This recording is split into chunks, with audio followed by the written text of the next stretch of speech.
Ready? Start. The trial court, on the basis of medical evidence, held that death of Seema was homicidal as to the culpability of the accused for an offence under Section 302. The court held that, in the light of the evidence of father and mother of deceased Seema, it was clearly established that the appellant mother-in-law of the deceased was harassing Seema.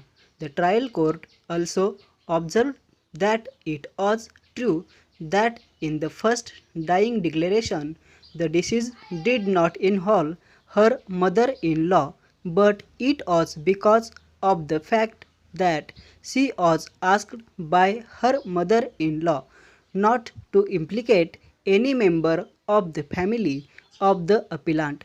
The trial court noted that after the first dying declaration was recorded, the parents and inmates of deceased Seema had reached the hospital.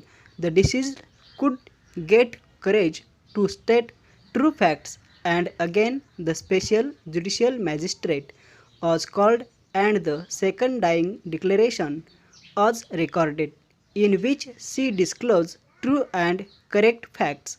Para.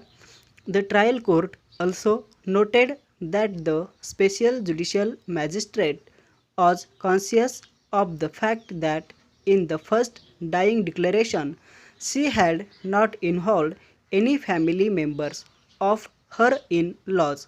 A specific question was therefore put by him as to the reason why she had done so, and the deceased had replied that it was because of her mother-in-law who asked the deceased to do so.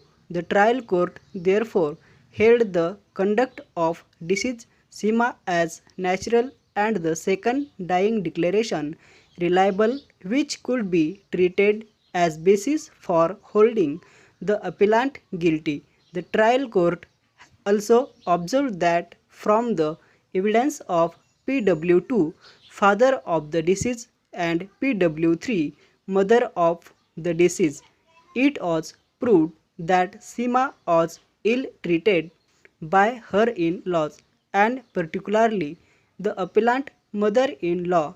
The court also observed that PW5 had no ex to grind against the appellant. PW5 stated that on being questioned, Seema stated that she was burnt by her mother-in-law by throwing burning kerosene lamp on her, but she had not stated so in the previous dying declaration because of the insistence of her mother-in-law.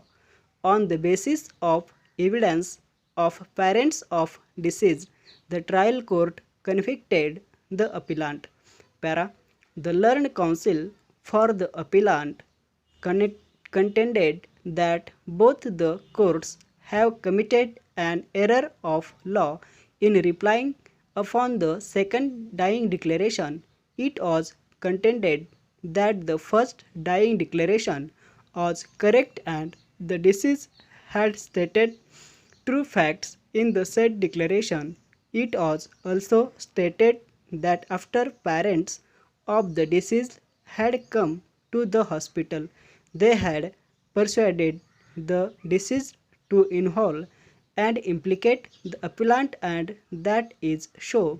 The second dying declaration was recorded, which could not have been relied upon, and no motive was established by the prosecution.